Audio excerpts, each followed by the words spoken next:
Согласно опубликованному отчету BBC, власти Саудовской Аравии, Египта и Эмиратов насильно депортировали уйгур из своих стран в Китай. Мы обнаружили много случаев целенаправленных преследований в Саудовской Аравии, Египте, Объединенных Арабских Эмиратах и других странах, и мы слышали истории о студентах и паломниках, которые были арестованы и депортированы, говорится в отчете. Также приводятся слова одного уйгура о том, что 67 из них были арестованы в Саудовской Аравии и 762 в Египте.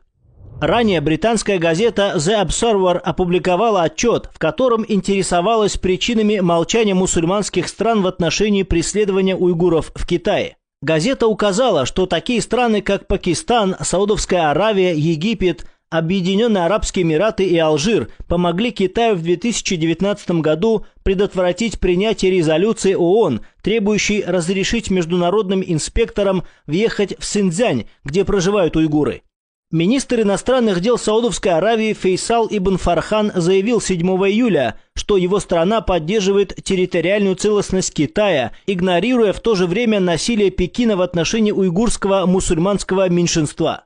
Китайские СМИ цитируют наследного принца Саудовской Аравии Мухаммада ибн Сальмана, который заявил в прошлом году, что королевство поддерживает право Китая принимать меры по борьбе с терроризмом и экстремизмом. В сообщении АФП в январе прошлого года говорилось о загадочной судьбе, которая ожидает несколько сотен уйгуров в Саудовской Аравии.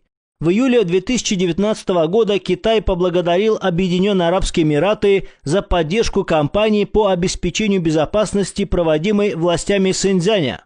В июле 2017 года египетские власти провели кампанию арестов, задержав около 500 туркестанских студентов, обучающихся в Аль-Азгаре, что вызвало волну критики в отношении нарушения прав человека в Египте.